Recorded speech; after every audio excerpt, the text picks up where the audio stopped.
Hi there and welcome to another edition of the How to Make Money With podcast. My name is Ryk van Niekerk and this podcast is your essential guide to practical, innovative and sometimes downright surprising ways to earn some extra cash. Call it our ongoing quest for the ultimate side hustle. Remember, opportunities are everywhere. You've just got to know where to find them. Today's topic, how to make money with a franchise. South Africa is home to hundreds, maybe even thousands of franchise opportunities, each boasting a proven business model and ready-made marketing. Think Steers, think Postnet, think Platō Coffee. With me today is Stephen Bradell, the CEO and co-founder of Platō Coffee, a franchise that is making some serious waves across South Africa. And it also started as a humble side hustle. Stefan, thank you so much for your time. Tell us the story. Where did Platō Coffee start? Yeah, thanks, Ryk. Thanks for having me. Yeah, so I was full-time in corporate, and actually one of my projects was a full-time Imagineer at King Price Insurance. So one of my projects was I wanted to start a canteen, and I said, no, let's do a proper cafe. And actually then we opened up a cafe called Moonshot, and that's where I saw, listen, yes, but all the margin is in the drinks. And I figured, imagine you can just do proper coffee and strip away the food and the wastage and the waiters. So then I couldn't jump out of corporate because I had a wife and kids. So I approached my younger brother, Petrus, and I said, listen, here's the idea. It's low risk. Let's just start out of a container. Let's see how it goes. And basically started as a side hustle. I was doing the design and marketing and branding, and he was the coffee guy. So I said, I'll make sure people come to I'll try my best to create a nice looking brand, but you must make sure the coffee is great. So yeah, we started December 2019, our first shop out of a container, basically. December 2019. 2 months before COVID. I assume that was pretty much a challenge, but where did you put this container and how did you get clientele to it? Yeah, it's funny. So we used to have a guest house in Irene, and I was always frustrated because the closest good coffee was at Southdowns at the Woolies there. So I knew Irene Security Village had, it's a very high LSM area, and there was no good coffee offering. So anyway, it's a very long story. I'm not going to bore you with the details, but basically what happened is we leased. It's next to the memorial site. It's a concentration camp memorial site in Irene. So we literally went, chatted to Tshwane. We got an informal trader's license and we put the container there, bam, smack in the middle of the community. I think from the start, we said we want to make it convenient for people, to be in communities. And so what happened was we could open in level 4 and we were almost the only coffee shop that was able to trade in level 4 because we had a spaza shop license. So yeah, I remember when people could come out between 7 and 9, we literally had to take danger tape and guide people to stand in a line. So that actually, in a way, put us on the map in Pretoria. So the timing was bad and good in a way. Well, it sounds like you were one of very, very few businesses who actually benefited from lockdowns. But when did you realize this is maybe more than a side hustle? Let's build a business. Yeah, so I think my initial chat to Petrus was, listen, I did the calculations, let's open 100 shops. By that time, I thought a coffee shop can do 10K net a month. And I was like, and he's like, yeah, let's try it. So the initial idea was So from 100, you had one store and now you wanted to open 100. Yeah, so the initial pitch to him was, here's the model, let's open 100 shops. So that was always the dream. But I mean, the first chat I had with him was in March 2018. So it took us almost a year and a half to get the site, to get money, etc. So I think what happened is we saw it took off, and then we literally opened another shop in June that in COVID in Rustenburg, which is our hometown. And then from there, I think what happened is a lot of coffee shops didn't make it through COVID. And I think in hindsight, if we had 10 or 20 shops that was debt financed, we would have closed down, right? But we only had one. And I think that's why it stayed my side hustle for almost 3 years, because I think a lot of people's like, listen, let's start a coffee shop and leave the corporate job. And, then it doesn't work out. And also you need more than one, especially like we've done it. You need probably 2 or 3 because we're just doing coffee, right? It's not like a Nando's that does 2-3 million rand a month revenue. But anyway, so I think after Rustenburg and after that traction, we did a bunch of more corporate stores. And I think when we hit about 8 corporate stores, which we fully debt financed, literally. I told Petrus, listen, I'm going to jump and I'm going to start a franchise leg. And I just made the calculation. I just said, well, to replace my salary, we need to sell one shop a month.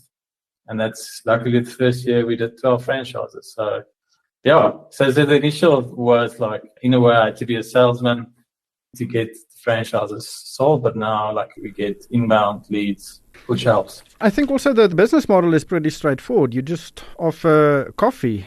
And one of my friends, his daughter is entering the adulthood and needs to provide. She has a job, but it does not pay all that well. Now she is considering to get a side hustle to supplement her salary, and I saw a list of different options she was, contemplating, and one of them was to open a Platō Coffee. That actually caught my eye. So could it be a side hustle for somebody else, somebody who's full-time employed and wants to earn an additional income? Does this franchise opportunity suit that type of strategy? So we've got a very owner-operator approach. So that's not the ideal. So we like for people when they buy a Platō that that's their main business. But a lot of people ease into it. So like I mentioned, like one is maybe not enough to supplement your whole salary. So then once they do two, then they can leave their corporate job. So we do get a lot of husband-wife like partnerships where, like, let's say the wife has got young kids and she wants to get out of corporate. So what will happen is, like, they'll do it with each other and then she eases out of corporate because it's like it's more flexible. Right? So we've seen a lot of that, and we've also seen a lot of where, like, young people where their fathers fund them in a way. Because like, listen, it's a cool, because we fall in a nice bracket, like to put up franchise anything between 1.5 and 2.5. So it's not like it's a 7 million rand thing. So I think it's a nice bracket especially for young people to raise money. 1.5 million for a young person could be a lot of money. No, but what we've seen is that a lot of times, like the parents, they sign surety, they put half of the money. So like most of the banks, are also like you get funding from them. So it's just like a 50% unencumbered cash and the other 50% you'll get it from a bank. But to answer your question, yes and no. I think when you buy a Platō, the guy or the girl who manages the Platō needs to have at least 25% equity in the business, because then you really get the community feel. That's the owner. So yeah, we've just seen that owner-operator franchisees manages stores better than us. So that's why we've sold all our corporate stores, because you get that hands-on approach. Yeah, I think most businesses need a hands-on approach. If the owner is not behind the till, things tend to be more challenging. You can't really manage a business from a boardroom elsewhere. But, maybe becoming a silent partner in a franchise, maybe not only a Platō, but do you see that happening? Yes, you see that a lot. So that's a great setup. So we get investors who gets a jockey, and then they invest. Let's say our rule is the jockey needs to have at least 25% equity, and then there's a lot of different models which you guys follow. So yeah, with that we get a lot. So we're fine. So let's say there's other chains that you can own 20 shops and you can sell in Joburg and have shops in Cape Town. But we said, yeah, you can have it, but you need a hands-on operator that needs 25% equity in the shop. So that's our rule, and it's working very like. So yes, you can be a silent investor in a way. That's an interesting model. I've spoken to many franchisors over the years, and I've never heard that type of model. Is that unique? I think so. So yeah, I think we're probably the only ones that do. I think just coffee isn't just a product; it's got a lot of relational capital to it. So I think what differentiates us at the moment is the fact that the owner is there, and I mean it's not that he needs to sit there the whole day. We've got a lot of franchisees who've got like 3-4 shops in a cluster area, and that's actually very nice. But yeah, we might be the only one with that rule, but we're just it's very important for us, for the franchisee to be hands-on and be there and build community. And it's safer for the franchisee as well. And it's better for us because it's higher revenues, better GPs for everybody. Everybody wins. So. Just putting on your hat as an full-time employee who started a side hustle and then taking a decision that I want to run the business full time, how do you think, young people who earn, maybe not adequate salaries, how should they approach a side hustle? It's a difficult question because you have to obviously make sure your work is done, right? So for me, it was late nights. I had to do design and marketing and stuff. So I think you just have to find a balance between obviously still doing your work and doing it well and, because you're being paid a salary, but you're going to have to put in extra time after hours, right? Otherwise, it's never going to get off the ground. But I think in my situation, what I always tell people is rather get somebody who can get it off the ground operationally, and then you can join later. So like me and my brother's a perfect example. So I could stay in corporate and I could also help out from a cash point of view while this thing was growing. And then when the moment was right, I could step out. So it helps if you can get a operational jockey who can get your side hustle idea off the ground initially. Yeah. Like without Petrus, I wouldn't have been able operationally to get the thing off the ground. Many people regard a side hustle as a passive income, but it doesn't sound like you had a passive income. It was hard work, and I don't think there are many passive income opportunities that would generate sufficient income to really make a difference in people's lives. So hard work, that is, I think, a given, and people shouldn't expect, to have their evenings and watch TV the whole night. Yeah, no, if you look at hustle's definition, I'll just quickly Google it. It's push roughly. So, hustle is not passive. It is a side hustle for a reason. You have to put in extra hours, late nights. So, it is that initial hard work for you to, the initial side part is obviously hard work because it's extra hours. Many people also don't see a side hustle as a venture that requires a capital investment. And as you've said, there is a decent, I would say a significant investment needed to get a Platō franchise. But that is probably the next step, to try and invest in a business. Did you ever, question whether you need to invest in a side hustle, or you thought it would maybe evolve naturally?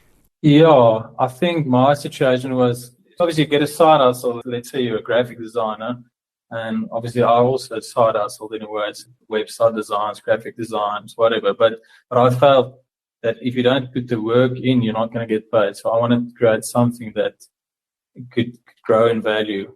So yes, I didn't invest money into Platō, but I did invest a lot of time and resources and stuff initially to get it going on. Lastly, do you have a bit of advice for people who would like to supplement their income? I think, like I mentioned, if you want to supplement your income, you've got a certain skill set. Start with that so long. And then, you can earn extra money by doing that. And then the second thing is if you're stuck in a job and you've got a great idea, but you need somebody to get it off the ground, chat to somebody who you think is a good jockey or a good operational fit. I always make this joke, but like for the first 2 years, we didn't make money at all. Like my brother's car was written off, so he had to live off his written off car, and we picked some water for 2 years. And I had to barely scrape because I had to also put in more money. So there's sacrifices. But yeah, so it's difficult, obviously sacrifices, but in the end, I think it's worth it, yeah. How many stores do you have currently? So we're sitting on 88 now, planning to do about another almost 70 this year. So yeah, we're actually full for the year. So we'll probably end up 150 end of the year. So it's been quite a busy year. Always going to be busy. I can imagine. Who's the typical franchisee? Yes, it's all over. We've got young people, old people, like I mentioned, wives that wants to get out of corporate. Yeah, so it's a nice mixture. Stefan, thank you so much for your time today and for sharing your insights. Thanks, Doug. Thanks for having me. That was Stefan Bradell, the CEO and co-founder of Platō Coffee. That's it for this episode of the How to Make Money with podcast. I hope you found it useful and maybe even a little inspiring. If you've enjoyed it, please like, follow or subscribe, depending on your platform, and share it with someone who's also looking for smart ways to earn more. Thanks for listening, and catch you next time as we explore more practical ways to make money.